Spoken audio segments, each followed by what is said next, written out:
FATESA, cursos de teologia.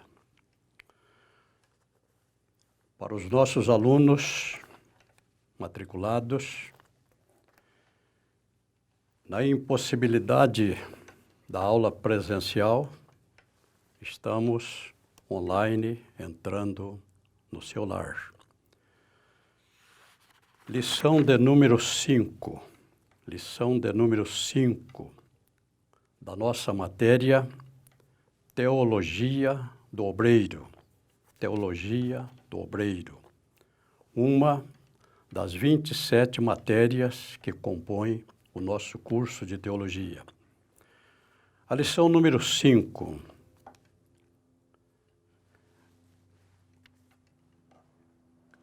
Página 95 do nosso livro. Esta lição número 5 tem 25 páginas, 25 páginas, da página 95 à página 120. Este foi o objetivo da FATESA, um curso com material didático bom, um curso com material didático substancial para aqueles que querem aprender a palavra de Deus e aprendê-la com um objetivo, para servir melhor ao Rei e ao seu reino. A lição número 5, o texto é uma lição composta por seis itens ou 6 textos. O item número 1, a chamada de todos os pecadores para a salvação. A chamada de todos os pecadores para a salvação. Texto 1 está no seu livro, o versículo que abre esta lição. O Senhor Jesus disse: Vinde a mim, todos os que estáis cansados e oprimidos, e eu vos aliviarei. Tomai sobre vós o meu jugo, e aprendei de mim, que sou manso e humilde de coração, e encontrareis descanso para as vossas almas. Porque o meu jugo é suave, e o meu fardo é leve. Evangelho de Mateus, capítulo 11, versículo 28 a 30.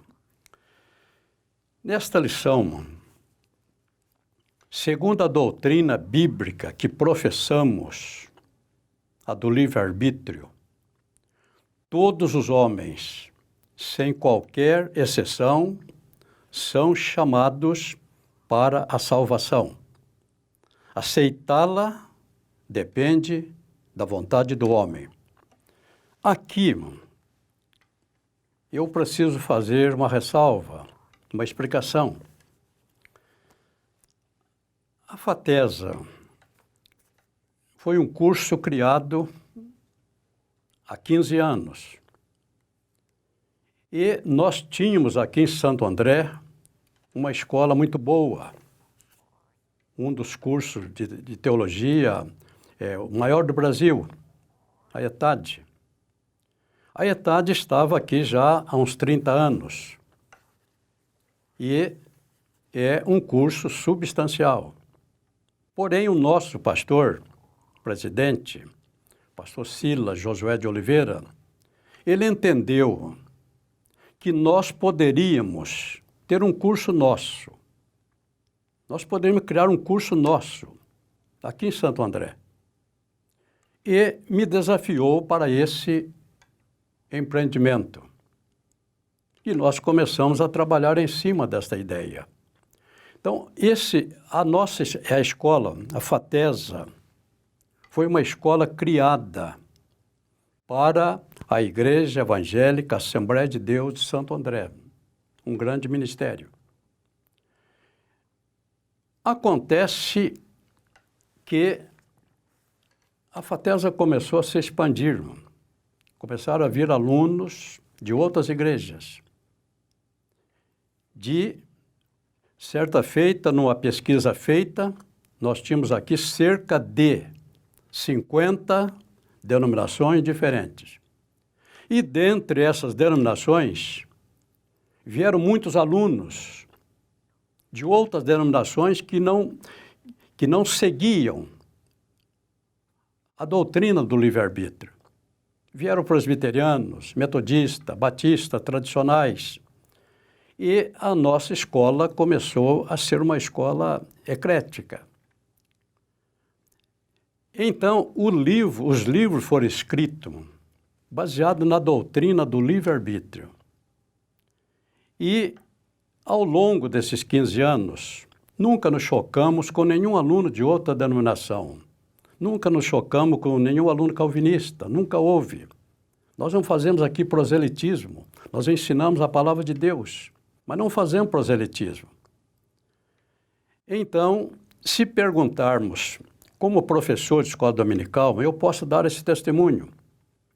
Se perguntarmos para os nossos membros, não os obreiros, mas para os nossos membros, qual é a nossa doutrina? Se perguntarmos se nós somos arminianistas ou calvinistas, a grande maioria não vai saber explicar. Não vai saber explicar. Nós não falamos aqui, não se fala em Jacó Armínio. Aqui não se fala em arminianismo. Jacó Armínio viveu entre os anos 1560 e 1609, século XVI. Então, a doutrina que nós ensinamos aqui, é aquela que o Senhor Jesus disse. E isto está no Evangelho de João, capítulo 7, versículo 16. A doutrina que nós ensinamos aqui baseia-se na doutrina que Jesus disse aqui no Evangelho de João, capítulo 7, e o versículo 16. Disse Jesus. Jesus respondeu e disse-lhe: a minha doutrina não é minha, mas daquele que me enviou. A minha doutrina não é minha, mas daquele que me enviou. Então não se fala, ele não falou aqui em arminianismo. A doutrina que nós ensinamos é aquela que Jesus passou para os seus apóstolos. Ele passou esta doutrina que ele trouxe do Pai para os apóstolos. Atos capítulo 2, versículo 42. Atos capítulo 2, versículo 42. Jesus passou para os seus apóstolos a doutrina que ele disse ter trazido do Pai. Agora nós temos aqui o testemunho de Atos dos Apóstolos, 2:42. E perseveravam na doutrina dos apóstolos. E perseveravam na doutrina dos apóstolos. E na comunhão, e no partir do pão, e nas orações. Os apóstolos passaram para os chamados pais da igreja, aqueles obreiros que sucederam aos apóstolos. Os apóstolos passaram para eles essa doutrina. Essa doutrina chegou até nós. Então, nós ensinamos aquela doutrina que Jesus disse. Eu recebi do meu Pai. Ele passou para os apóstolos passaram para os pais da igreja, e ela chegou até nós. Então, é esta doutrina que nós ensinamos. Nós não ensinamos arminianismo. A nossa doutrina é aquela que Paulo ensinou, é aquela que Pedro ensinou, é aquela que o Tiago ensinou. Então, aqui não se fala em arminianismo. Jacó Armínio, entre nós, é um ilustre desconhecido. Agora, Como nós temos hoje muitos alunos calvinistas, nós respeitamos o pensamento deles. Respeitamos o pensamento deles. Não temos, nunca tivemos atrito nenhum. Mas esta explicação se faz necessária, porque o nosso livro, os livros da FATESA, foram feitos para a nossa igreja. E a nossa igreja é aquela fundada por 2 jovens suecos radicados nos Estados Unidos. Gunnar Wingren era pastor batista, não pentecostal. O Daniel Berg era membro dessa igreja. Até que nos Estados Unidos o movimento pentecostal eclodiu. E esses 2 jovens missionários vieram para o Brasil e trouxeram a doutrina bíblica, agora fundada da doutrina pentecostal. Então, a nossa igreja foi fundada aqui no Brasil no dia 18 de junho de 1911, com o nome de Missão da Fé Apostólica. Em 11 de janeiro de 1918, ela passou a se chamar Assembleia de Deus. Assembleia de Deus. Então, a doutrina que nós ensinamos é a doutrina que segue a Igreja Evangélica Assembleia de Deus. Esta explicação fazia-se necessária porque hoje nós temos muitos alunos calvinistas. Respeitamos o pensamento deles, é claro. Para eles, a doutrina da salvação, o Salvador é Jesus. O Salvador é Jesus. A doutrina da salvação não há contradição. O Salvador é Jesus. A expiação é pelo sangue. Nós divergimos em questões secundárias, mas no sentido de salvação, o Salvador nosso é Jesus. O Salvador dos calvinistas é Jesus. A expiação é pelo sangue. Então, esta é a base do cristianismo. E nisto não cabe discussão. Então, no texto 1, seguindo o nosso pensamento doutrinário,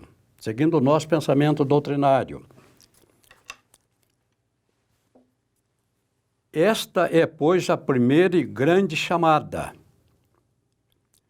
Vinde a mim todos que estáis cansados e oprimidos, é a chamada, a grande chamada. Todos são chamados para a salvação, porque todos pecaram e destituídos estão da glória de Deus. Romanos 3:23. Biblicamente, esta era uma situação do homem. O homem pecou. Porém, Deus amou o mundo de tal maneira que deu o seu Filho unigênito, para que todo aquele que nele crê não pereça, mas tenha vida eterna. Aqui podemos notar que a palavra de Deus diz todo aquele, ou seja, a chamada para a salvação para nós que cremos na doutrina do livre-arbítrio. Para nós, a chamada da salvação é para todos. Porque isto é bom e agradável diante de Deus, nosso Salvador, que quer que todos os homens se salvem e venham ao conhecimento da verdade. Porque há um só Deus e um só mediador entre Deus e os homens, Jesus Cristo, homem. Essa discussão entre calvinismo entre o calvinismo e armenianismo começou no século IV. Agostinho, bispo de Hipona, o Agostinho ensinava o determinismo. Mas na mesma época, ele foi contestado por um monge britânico chamado Pelágio. Agostinho nasceu em 354 morreu em 430. O bispo Pelágio foi seu contemporâneo. Nasceu em 350 e morreu em 423. Os dois travaram uma grande polêmica. O monge Pelágio defendendo o livre-arbítrio e Agostinho defendendo o determinismo. A discussão continuou com seus discípulos. E chegou ao século XV. Lutero travou um grande debate. Lutero era calvinista. Pregava o determinismo. Mas Erasmo de Roterdã pregava o livre-arbítrio. Lutero nasceu em 1483, morreu em 1546. Na mesma época viveu Erasmo de Roterdã. Nasceu em 1466 e morreu em 1536. Esses dois grandes teólogos travaram uma grande discussão, mas não chegaram a um acordo. A discussão prosseguiu. Chegou em Calvino. Calvino nasceu em 1509, século XVI. Morreu em 1564. E nessa mesma época viveu o Jacó Armínio. Nasceu em 1560, morreu em 1609.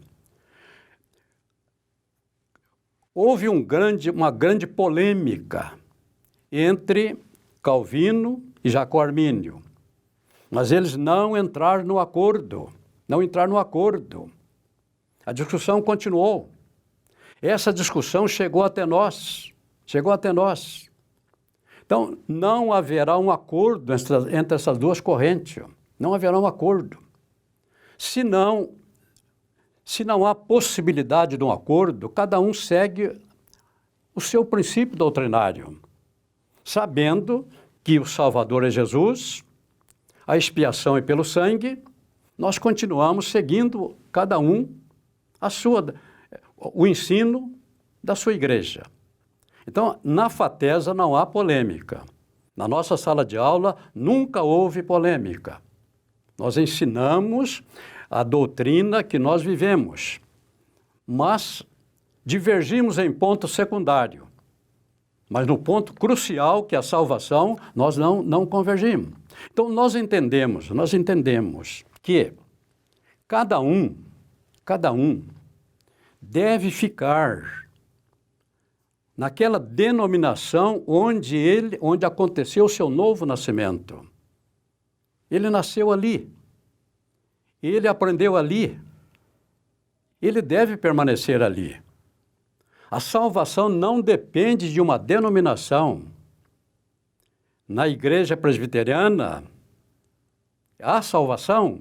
Na metodista, nas igrejas pentecostais, o Salvador é Jesus. Nós não discutimos isto. A redenção é pelo sangue. Nós não discutimos isto. Então, cada um deve ficar na vocação em que foi chamado. Agora, não estando consciente, não tendo a convicção da sua fé, então deve estudar essas duas correntes. Aquele que ainda não tem uma convicção formada, está em dúvida entre calvinismo e arminianismo, procure estudar as duas correntes doutrinárias e optar por aquela que achar que está certa. O que não se pode, não se deve. É o que acontece muitas vezes na minha igreja. Tem pessoas na minha igreja que, com pensamento calvinista, até aí, sem problema. Agora, o que ele não pode, é tentar colocar na cabeça dos irmãos o seu pensamento. E tem acontecido isto. Ele é membro da Igreja Evangélica Assembleia de Deus, é calvinista e quer divulgar o ensino de Calvino entre nós, João. E enganar um calvinista é difícil. Enganar um presbiteriano, um metodista, um batista é difícil. Eles têm estrutura de ensino. Nessas igrejas há ensino da palavra de Deus. Na nossa também há ensino. Mas a maioria dos pentecostais, eu falo porque eu estou falando da minha igreja, a maioria dos pentecostais valoriza muito o poder de Deus através da oração e se esquecem do conhecimento da palavra de Deus. Então, a maioria dos pentecostais são muito ruins de Bíblia. E quando aparece um dos nossos irmãos com ideias calvinistas, ele faz confusão no nosso meio. Então, na minha igreja, se tem alguém com ideia calvinista, deve ser sincero para consigo mesmo. Deve entender que ele está no lugar errado. Ele está numa denominação errada. O pastor aqui prega o ensino do pastor aqui é diferente do que ele pensa. A pregação do pastor é diferente do que ele pensa. E ele fica criticando o pastor. E ele fica semeando discórdia entre os irmãos. Membro da Igreja Evangélica Assembleia de Deus, que tem uma convicção calvinista, deve fazer um favor a si mesmo. Procurar uma igreja que pensa como ele pensa. Procurar uma igreja presbiteriana, metodista, batista, tradicional. Lá ele vai sentir-se bem. Lá ele vai concordar com tudo que o pastor disser. Lá ele vai concordar com tudo que o professor da escola dominical disser. Ele estará no seu lugar. Esta é a minha opinião. Então, para nós, a obra de Deus está aqui no seu livro, João 3 a 6. Eu não vou ler com você. Está transcrito no seu livro. João 3, versículo 3 a 6. Aqui fala do nascer de novo. Esse nascer de novo acontece quando o homem aceita o convite de Jesus, no qual ele disse: vinde a mim, todos que estáis cansados e oprimidos, e eu vos aliviarei. Ao nascer de novo, esse homem torna-se filho de Deus, ou filho do rei, súdito do reino de Deus. Isto confere ao homem nascido de novo o direito à bênção e o dever de trabalhar pela edificação do reino do qual ele faz parte. A obra de Deus deve ser feita pelos seus súditos. Está no seu livro.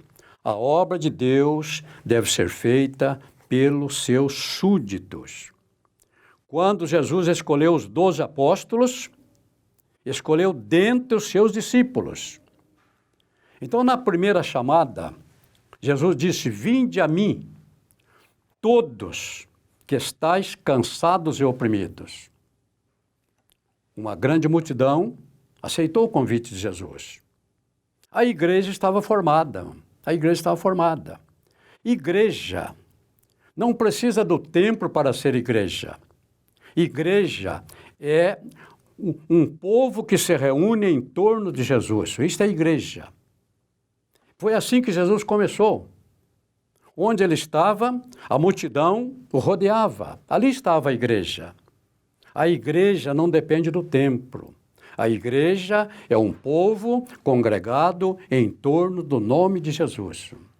Então, a primeira chamada foi esta: vinde a mim todos os que estáis cansados e oprimidos. Os que atenderam o convite de Jesus passaram a compor a igreja. Agora, dentre esse chamado para a salvação, nós entendemos que há uma segunda chamada. A obra de Deus deve ser feita pelo seu súdito. Quando Jesus escolheu seus 12 apóstolos, escolheu dentre os seus discípulos. Quando Jesus escolheu os 12 apóstolos, ele escolheu dentre os seus discípulos.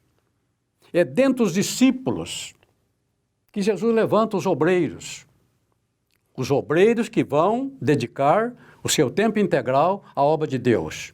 Porque o obreiro, no sentido lato da palavra, todos nós somos. Todos nós que estamos fazendo um trabalho para Deus somos obreiros.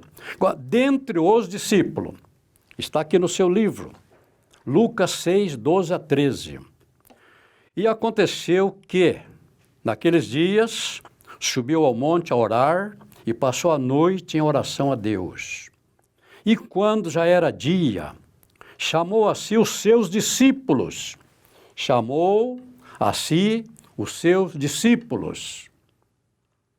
E escolheu 12 deles. A quem também deu o nome de apóstolos. Então, os obreiros que dedicam a sua vida integral à obra de Deus são escolhidos dentre os discípulos. Primeiro, é preciso ser discípulo, para depois ser chamado para a obra ministerial. Quando Jesus enviou 70, este foi escolhido dentre os seus discípulos. Está aí no seu livro, capítulo 10 de Lucas, versículo 1. Este é aqui então o nosso texto 1. Sabemos, portanto, pela Bíblia, que para ser um obreiro ou um trabalhador na vinha, o homem precisa primeiro responder afirmativamente à primeira chamada, que é a chamada para a salvação. Nós vemos isto aqui na simbologia do Antigo Testamento, na edificação do templo. Zorobabel não permitiu que os habitantes da terra ajudassem. Retornando do cativeiro, Zorobabel começa a reconstrução do templo. O povo da terra quis ajudar o Zorobabel, mas ele não permitiu e não aceitou essa ajuda. Deixai-nos edificar convosco, porque como vós buscaremos a vosso Deus. A obra de Deus tem que ser feita pelo povo de Deus. A obra de Deus tem que ser feita por mim e por você. Zorobabel não aceitou ajuda na construção da igreja. Os obreiros somos nós. Zorobabel não aceitou mistura. A obra de Deus tem que ser feita por mim e por você. Texto 2. A chamada de todos os salvos para o serviço cristão. A chamada de todos os salvos para o serviço cristão. Na condição de membro do corpo de Cristo. Se somos membro do corpo de Cristo, a Bíblia diz que a igreja é o corpo, Cristo é a cabeça. Num corpo não pode haver nenhum membro sem função. Num corpo não pode haver nenhum membro sem função. Isto trata aqui o texto 2, a chamada de todos os salvos para o serviço cristão. Em Israel, todo sacerdote tinha uma missão a cumprir. Em Israel, todo sacerdote tinha uma missão a cumprir. Cada um conhecia a sua função. Não viviam na ociosidade. Cada sacerdote conhecia a sua função. A igreja, está aqui no seu livro, 1ª Epístola de Pedro 2:9. Mas vós sois a geração eleita, o sacerdócio real. Hoje, cada crente é um sacerdote. E cada crente tem um trabalho para fazer. Cada sacerdote tinha uma missão a cumprir. A igreja, conforme a declaração de Pedro, é chamada de sacerdócio real. Ou seja, cada crente é um sacerdote. Cada sacerdote tem a missão de anunciar as virtudes daquele que vos chamou das trevas para a sua maravilhosa luz. Cada crente também é uma testemunha. Mas recebereis a virtude do Espírito Santo que há de vir sobre vós, e ser-me-eis testemunhas, tanto em Jerusalém, como em toda a Judéia, Samaria, até os confins da terra. Nesse sentido, conforme já dissemos, todo crente salvo é um obreiro. Todo crente salvo é um obreiro. Não há ninguém que seja tão pobre que não tenha nada para oferecer, e nem tão incapaz que não tenha nada que fazer. Sabemos pela Bíblia que os crentes formam o corpo de Cristo. Os crentes formam o corpo de Cristo. Num corpo, nenhum membro foi colocado apenas como adorno. Cada um, por menor que seja, tem a sua função e deve exercê-la. Ninguém, absolutamente ninguém, deverá pretender ser um pastor ou desejar ter um cargo ministerial antes de preencher os requisitos da segunda chamada, ou seja, enquanto não estiver realizando o seu trabalho como sacerdote ou como testemunha. Se você não está fazendo nada, você jamais será um pastor. Se você não está fazendo nada, você jamais será um presbítero. Para a obra do ministério são chamados aqueles que estão fazendo o trabalho. Costuma-se dizer que o Senhor Jesus não chama os desocupados, nem os preguiçosos. O Senhor Jesus não chama os desocupados, nem os preguiçosos. Você está empenhado em fazer a obra de Deus? Duas coisas a destacar. Primeiro, a história da igreja revela, está no seu livro, a história da igreja revela o quanto estes obreiros sem cargos ministeriais, o quanto aqueles obreiros sem cargos ministeriais, sem ser diácono, sem ser presbítero, sem ser evangelista, sem ser pastor, fizeram e continuam fazendo em prol da obra de Deus. Foram estes obreiros, chamados de leigos, que após a morte de Estevão, movido pela grande perseguição que houve em Jerusalém, saíram incendiando o mundo com seus testemunhos vivos e poderosos. Atos 8:4. Mas os que andavam dispersos, tiveram que deixar Jerusalém. Agora, pelas estradas, os que andavam dispersos. E todos que iam por toda parte, anunciando a palavra de Deus. Iam por toda parte, anunciando a palavra de Deus. Os apóstolos continuaram em Jerusalém, e todos foram dispersos pelas terras da Judéia e da Samaria, exceto somente os apóstolos permaneceram em Jerusalém. Está em Atos capítulo 8, verso 1. Na sequência, o segundo destaque. O primeiro, todos os crentes tiveram que deixar Jerusalém.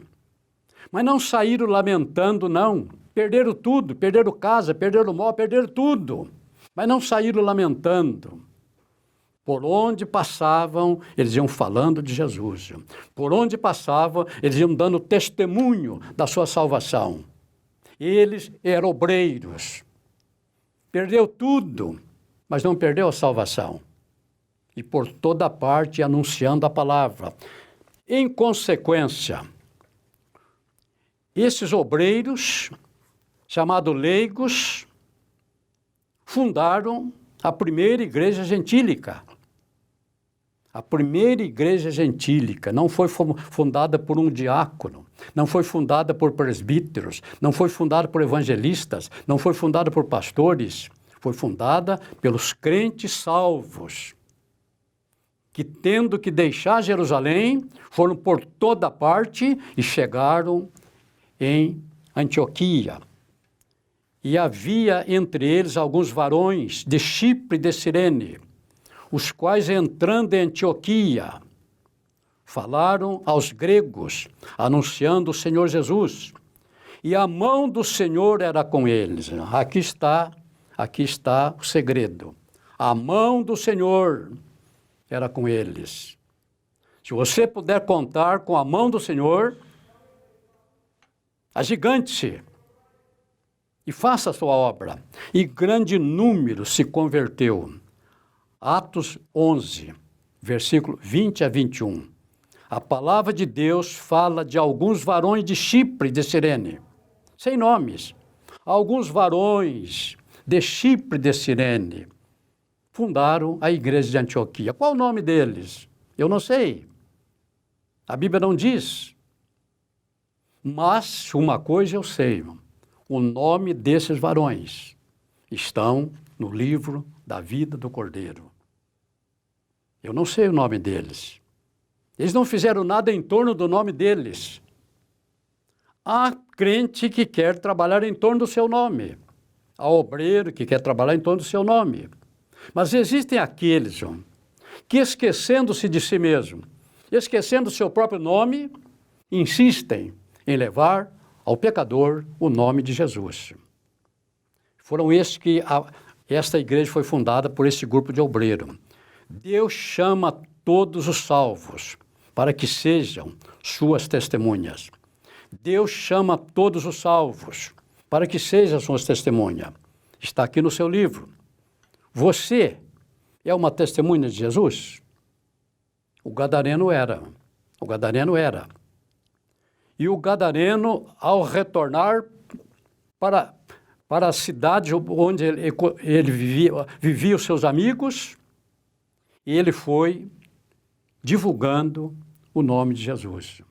Quando perguntava, você não é aquele louco? Ele disse, eu era. Mas eu encontrei um homem chamado Jesus. Ele me libertou. Agora ele está bem vestido, bem arrumadinho, limpo, e ele é uma testemunha de Jesus. Um pregador. Um resumo do texto 2. Agora vamos aqui para o texto 3. Texto 3. A chamada de alguns dos salvos para o ministério. A chamada de alguns dos salvos para o ministério. A primeira grande chamada. Jesus tinha uma multidão de discípulos. E dentro daquela multidão, ele chamou alguns. Chamou 12. E para esses 12, ele deu o nome de apóstolo. Está aqui no seu livro.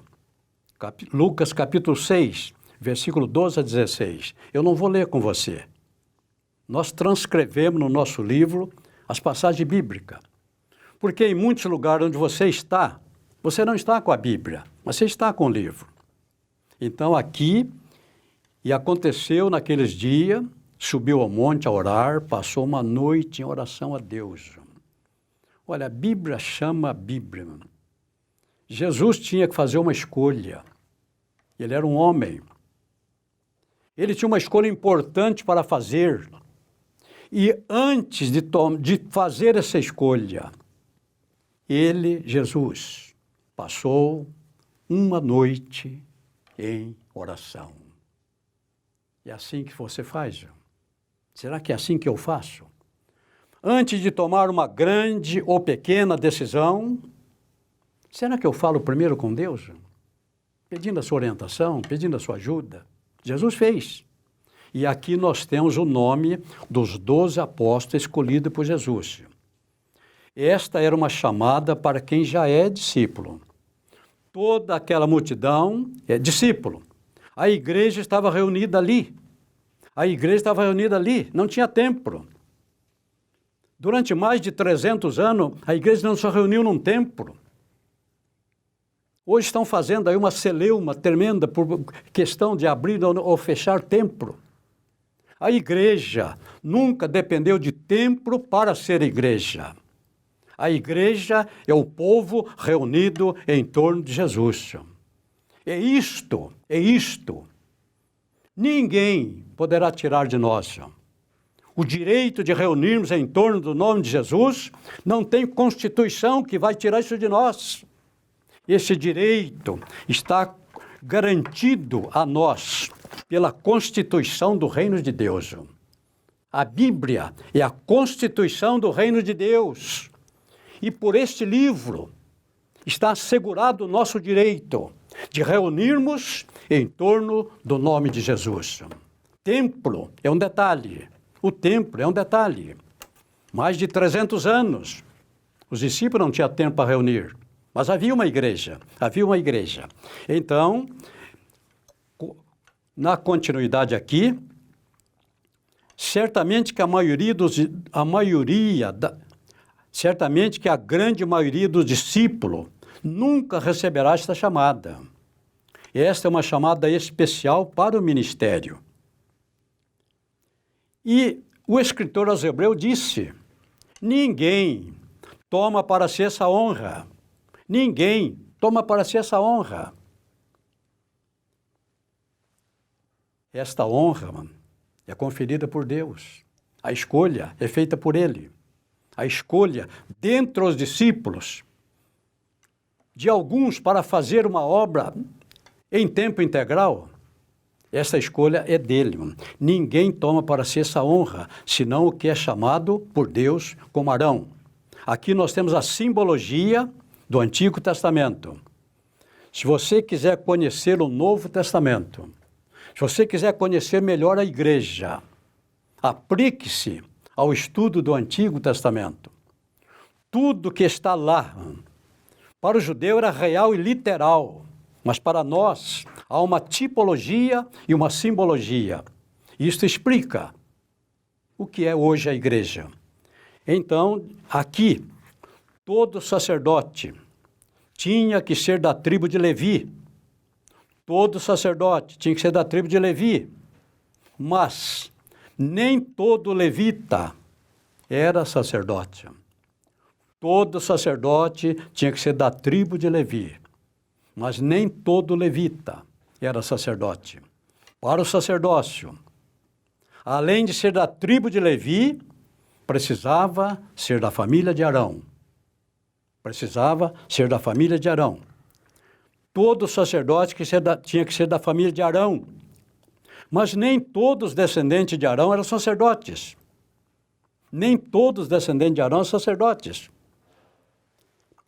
Eram escolhidos alguns dentre eles.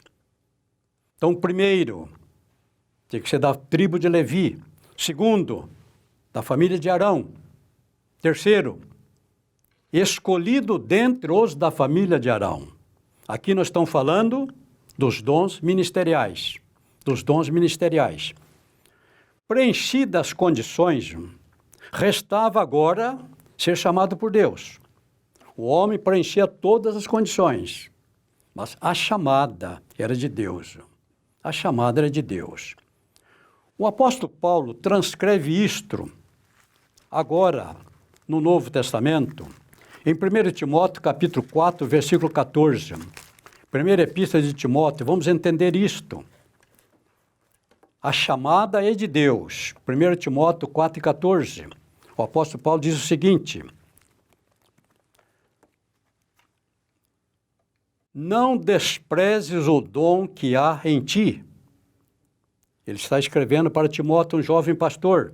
Não desprezes o dom que há em ti, o qual te foi dado por profecia.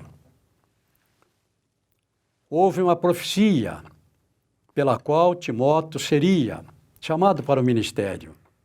Houve uma profecia. Mas ninguém é separado, não é o profeta que vai fazer a separação. O Paulo lembra, Timóteo, você tem uma chamada de Deus. A sua chamada foi confirmada por uma profecia. Você tem essa chamada. Agora ele vai dizer, a qual te foi dada por profecia com a imposição, a separação para o ministério. É com a imposição das mãos do presbitério. Confirmada que o homem tem uma chamada de Deus, Essa chamada é confirmada pela imposição das mãos do ministério. Mais ainda, no capítulo 5, verso 22, ele vai dizer o seguinte, 5, 22. Agora ele está orientando Timóteo como pastor da igreja de Éfeso, um jovem pastor de uma grande igreja. Ele está orientando Timóteo como fazer separação de obreiro. Capítulo 5, verso 22. A ninguém, Timóteo, imponhas precipitadamente as mãos. A ninguém imponhas precipitadamente as mãos. Nem participe dos pecados alheios. Conserva-te a ti mesmo puro. Poucos entendem esse versículo. Está escrito, a ninguém imponhas precipitadamente as mãos. Muitos pensam que essa imposição de mãos é para orar pelos enfermos. É para orar pelos enfermos. Olha, a ninguém impõe precipitadamente a mão. Esse pode estar endemoniado. Aqui não se trata de imposição de mãos para a cura dos enfermos. Aqui se trata da imposição das mãos para o ministério. Somente os ministros podem fazer isto. Agora, Paulo disse, não imponha precipitadamente as mãos, nem participe dos pecados alheios, não tenha pressa. Só impõe as mãos depois que ele estiver dando fruto. Não imponha precipitadamente as mãos, não. Ele é novo convertido. Não, mas ele é uma bênção. Ele tem 3, 4, 5 dons espirituais. Ter dons espirituais não capacita ninguém para o ministério. Mas ele é uma bênção, um homem de oração. Isso não capacita ninguém para o ministério. Para o ministério, é preciso ter uma chamada de Deus. Uma chamada de Deus. Comprovando que tem uma chamada de Deus, o ministério vai impor as mãos. Mas Paulo está dizendo, Timóteo, não tenha pressa. Não imponha precipitadamente a mão, não. Não, mas se eu não consagrar, ele vai desviar, deixa que desvie. É sinal de que ele não está preparado mesmo. Deixa ele servir primeiro como diácono, alguns anos como diácono, depois prova no presbitério. Não imponhas precipitadamente as mãos. Tem gente que está chegando hoje na igreja, daqui 6 meses já é pastor. Alguma coisa está errada e não é a Bíblia. Alguma coisa está errada e não é o apóstolo Paulo. Aqui nós estamos tratando da chamada de alguns dentre os salvos para a obra do ministério. É preciso preencher a tribo de Levi, família de Arão, ainda era preciso preencher algumas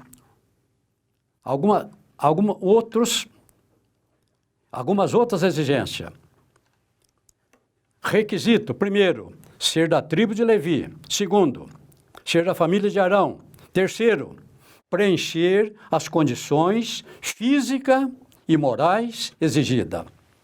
A lei de Moisés estabelecia condições físicas e morais.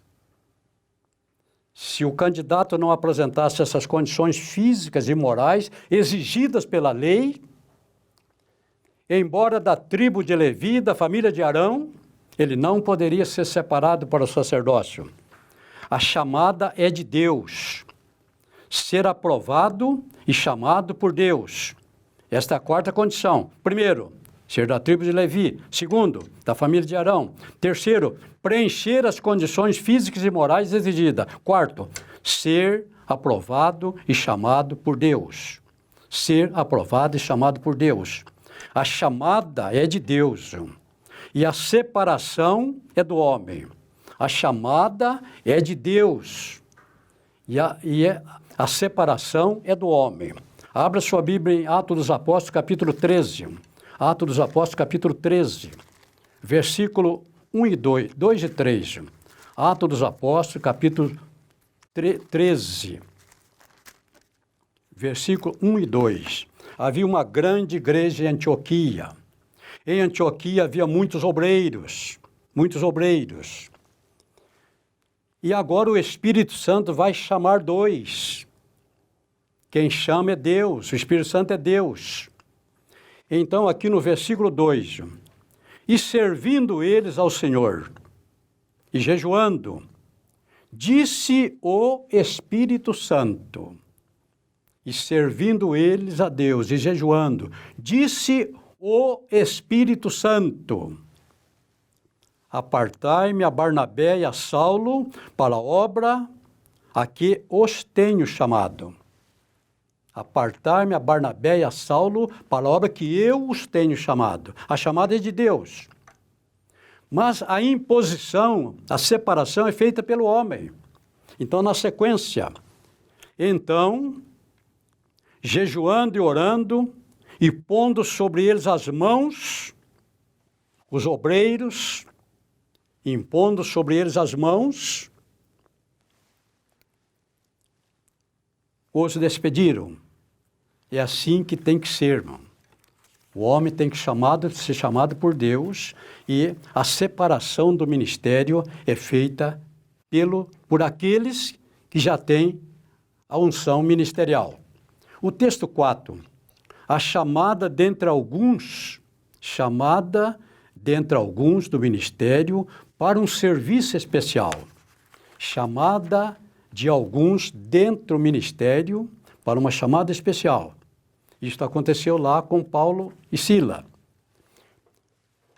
Então, esta é uma chamada especial para alguns que já foram chamados para o ministério. Para alguns, não para todos. Isto acontece quando o Senhor Jesus tem um trabalho específico para fazer. Vimos então, está aqui no seu livro, Atos capítulo 13, verso 1. Barnabé foi a Tarso, separado para o ministério, indicado como pastor para a igreja de Antioquia. Barnabé foi buscar Saulo em Tarso para ser seu auxiliar. E esses dois homens, em Atos 11, 26, encontramos o trabalho desses dois homens chamados para um trabalho especial. E sucedeu que, todo um ano, se reuniam naquela igreja e ensinaram muita gente. Em Antioquia, os discípulos foram pela primeira vez chamados cristãos. Esse é um trabalho especial.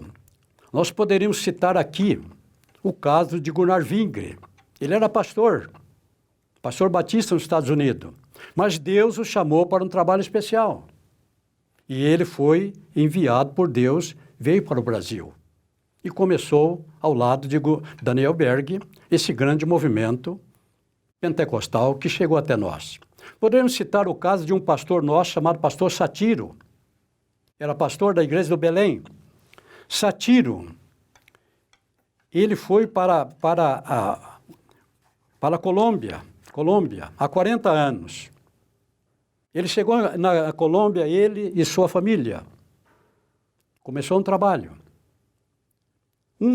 especial. Ele foi chamado para um trabalho especial.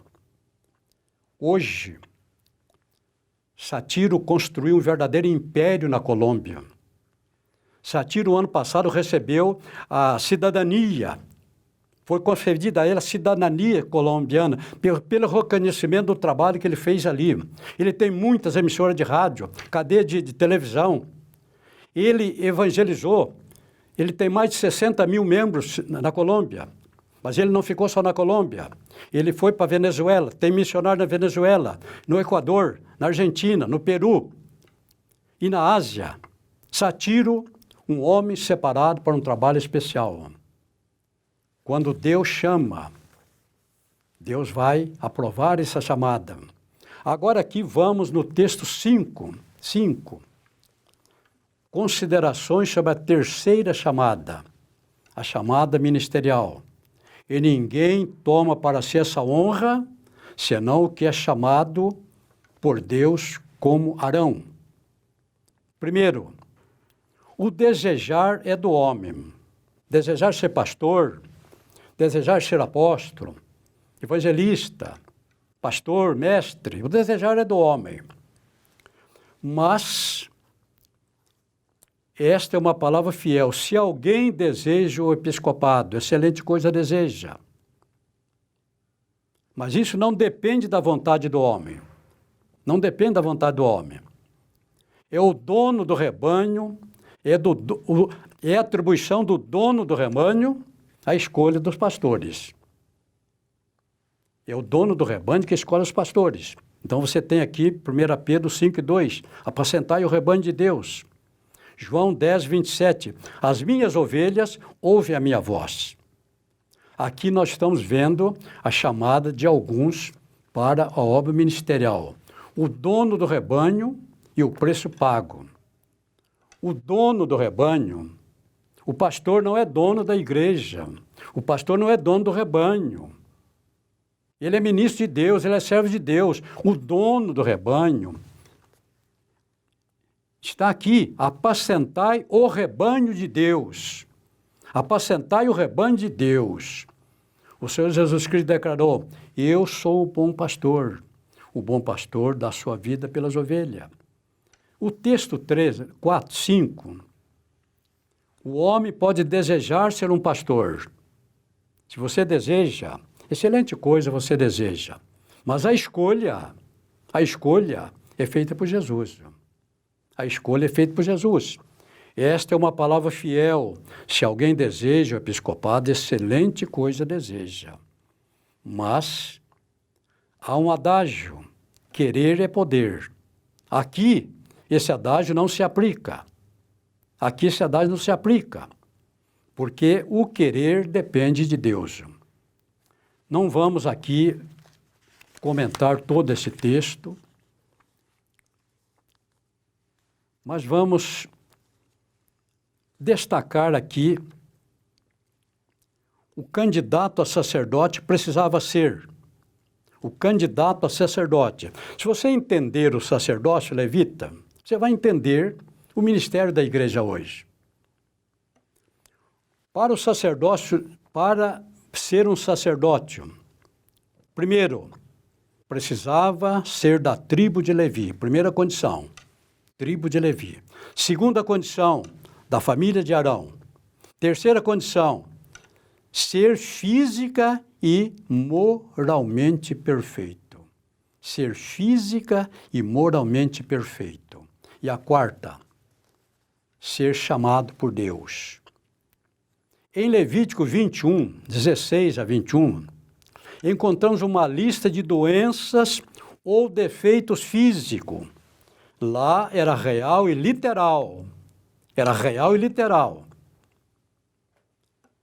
Esses defeitos físicos eram reais e literais. Aqueles defeitos ou doenças entre eles eram reais e literais. Entre nós, eles não têm eles têm um significado espiritual. Eles têm um significado espiritual.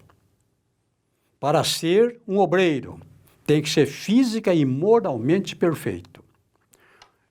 Vamos analisar aqui alguns defeitos físicos que impedia o homem da tribo de Levi, da família de Arão, mas impedia de ser sacerdote.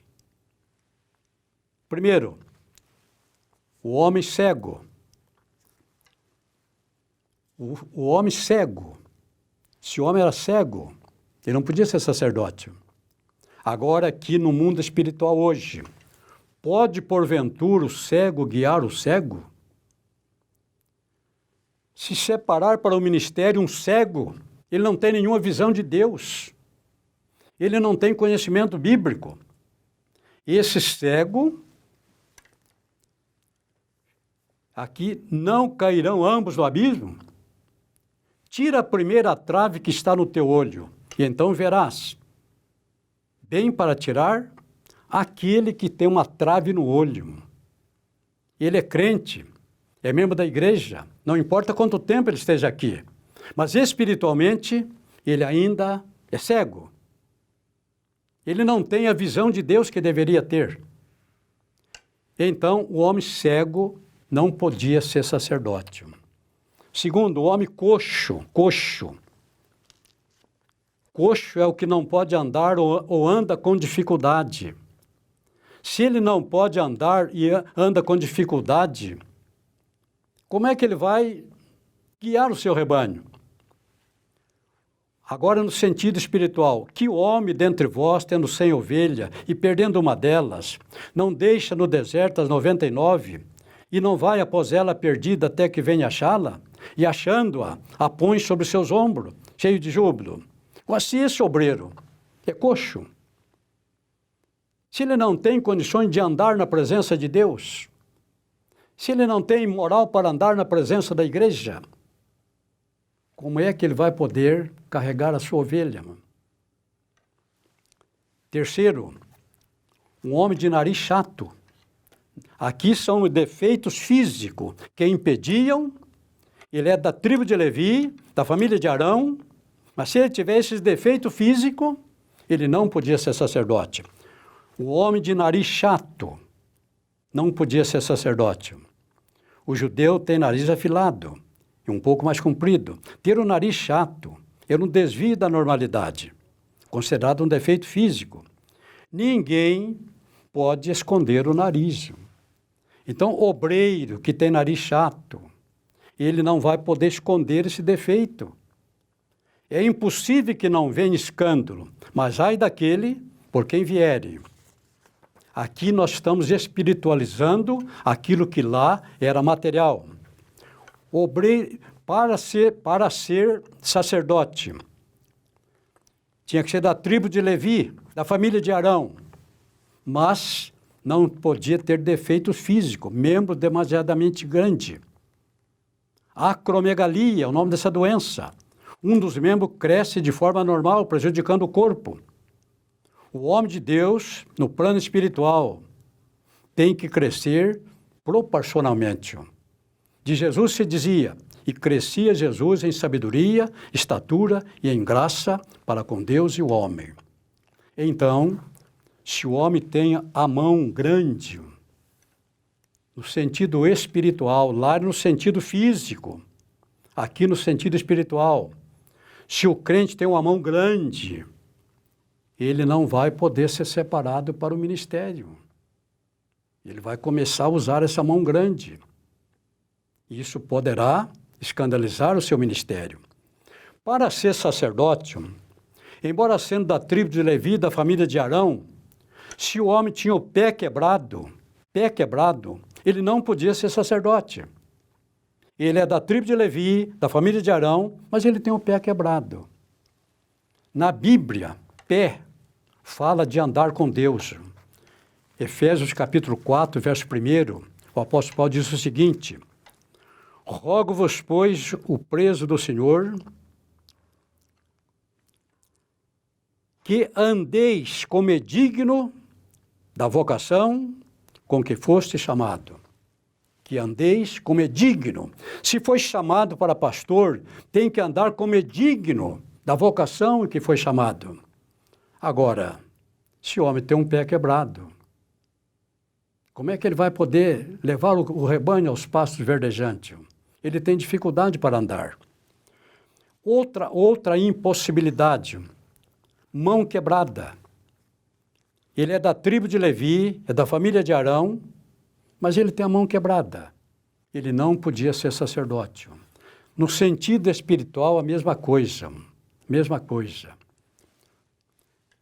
O homem sem condição espiritual para executar a obra de Deus. Como é que ele vai executar?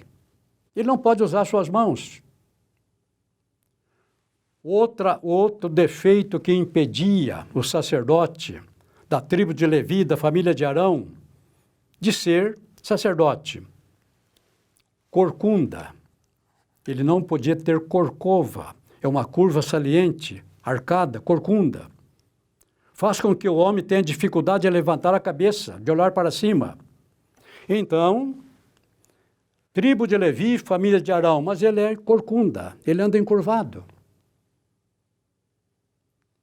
Quem anda encurvado tem dificuldade para olhar para cima.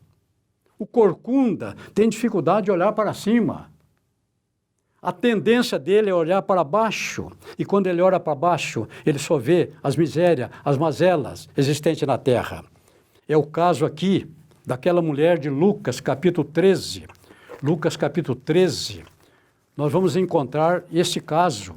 uma mulher, Lucas capítulo 13, você conhece bem essa passagem.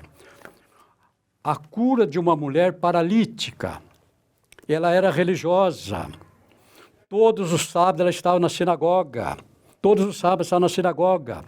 E estava ali uma mulher que tinha um espírito de enfermidade, havia 18 anos, e andava curvada, e não podia de modo algum endireitar-se. Esta mulher, durante religiosa, hoje seria um membro da igreja, mas ele anda encurvado. Esta mulher andando encurvada, ela não podia levantar a sua cabeça e olhar para cima. O que ela via? Só as mazelas da terra, as mazelas da terra. Mas, quando Jesus a libertou, agora ela pôde endireitar-se, levantar a cabeça. E a primeira coisa que ela viu foi o rosto de Jesus. A primeira coisa que ela viu foi o rosto de Jesus. Obreiro que anda corcunda, obreiro que anda encurvado, vive em função das coisas terrenas. Como sacerdote ele não podia ser. Hoje, como obreiro, também não. Outra inconveniência, não vou dizer aqui um defeito. Ele é da família, da tribo de Levi, da família de Arão, mas ele é anão. Ele é anão. Anão é o homem que não cresceu. Anão não é o menino vai crescer, mas o anão não vai crescer. E o altar do holocausto tinha 3 côvados de altura, mais ou menos 1,5 metro. O sacerdote tinha que colocar a vítima em cima do altar. Mas o altar tinha mais ou menos 1,5 metro. O anão tem 1,40 metro, tem 1,30 metro. Como é que ele vai poder exercer o seu ministério sobre o altar? Como é que ele vai poder colocar a vítima ou oferta sobre o altar? Ele não tinha estatura física para ser sacerdote. Há muita gente hoje que não tem estatura espiritual para ser obreiro. Ele é anão. Ele não vai crescer, ele é anão. Ainda mais, da tribo de Levi, da família de Arão, não podia ser sacerdote se tivesse belida no olho. Uma mancha na córnea. É uma doença que se caracteriza pelo surgimento de uma espécie de uma mancha esbranquiçada que vai ocupando a córnea. E a córnea vai sendo coberta. Ele passa a enxergar cada vez menos. Então, o homem com belida nos olhos não podia ser sacerdote. Obreiro sem visão espiritual. Já não está enxergando quase nada mais. Está perdendo a sua visão. Ele não pode ser obreiro. Outro defeito, sarna. Sarna é uma doença contagiosa. Sarna produz coceira. Faz com que a pessoa viva inquieta, nervosa. Sarnento, no sentido popular, é pessoa inquieta, importuna. No sentido espiritual, o sarnento é aquela pessoa inquieta, importuna. Ela não tem tranquilidade. Para ser sacerdote não podia ter sarna. Para ser obreiro, no sentido espiritual, também não pode ter essa doença. Espiritualmente, é o homem sem fé, derrotista, murmurador. Nada está bom para ele. Sente coceira por todo o corpo, principalmente na língua. Perturba todo mundo. Essa doença é contagiosa, tendo a aparência de piedade, mas negando a eficácia dela. Destes, afasta-te. Homem com coceira na língua, murmurador, incrédulo, derrotista, não serve para o ministério pastoral. Mas ainda temos aqui mais duas coisas que impossibilitavam. O descendente de Arão, da tribo de Levi, da casa de Arão, não podia ser sacerdote. Se tivesse impigem, ou impetigem. É também doença da pele. Forma vesícula, bolhas na pele. É contagiosa. Essa se transforma em feridas. Simboliza impurezas espirituais. O homem que tem impingem, impurezas carnais. Este homem não pode ser separado para o ministério, assim como não podia ser separado para o sacerdócio. E finalmente, não podia ser sacerdote o homem que tivesse testículo quebrado. Testículo quebrado. É um defeito interno, porém vital. Ele é da tribo de Levi, ele é da família de Arão, mas ele, por um acidente qualquer, quebrou o testículo. E impede o homem de gerar filhos. Testículo quebrado impede o homem de gerar filhos. Testículo, em número de 2, são glândulas que produzem os espermatozoides, que são a semente masculina.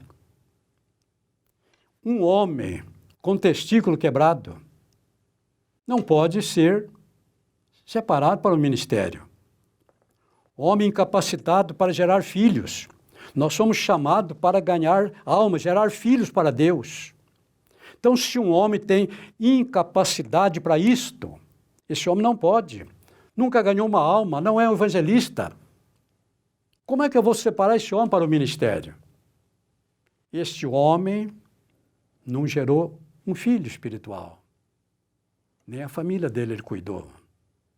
Então, são defeitos que impedem o homem incapacitado para gerar filhos espirituais, não pode exercer o ministério pastoral. Portanto, para ser sacerdote, não bastava ser da tribo de Levi e da família de Arão.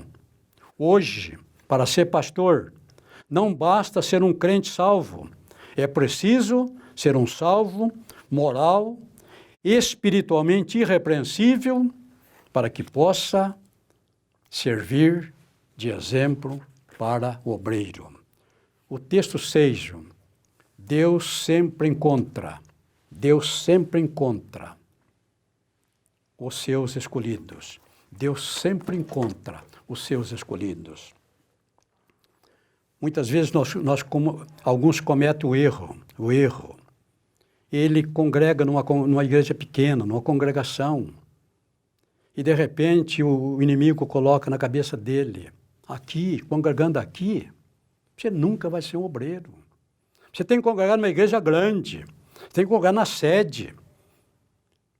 Mas a Bíblia diz, os meus olhos procurarão os fiéis da terra para que esteja comigo. O que anda num caminho reto, esse me servirá. Deus sabe onde você está, mano. Timóteo estava perdido lá no fim do mundo. Paulo passou por lá, Timóteo, um adolescente, conheceu Paulo, se converteu como adolescente, Paulo foi embora. Agora, a avó, a mãe, Timóteo também, são membros da igreja.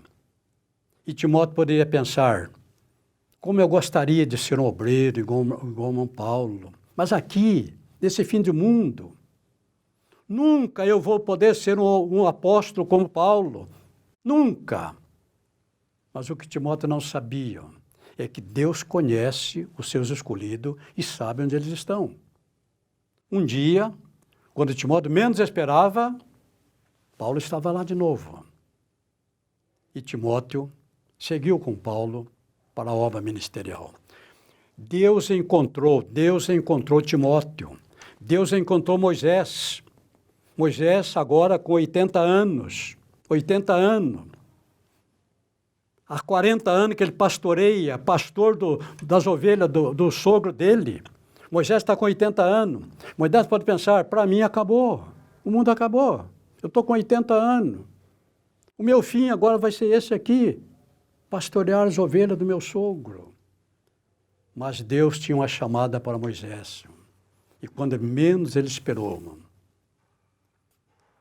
o Senhor foi buscá-lo.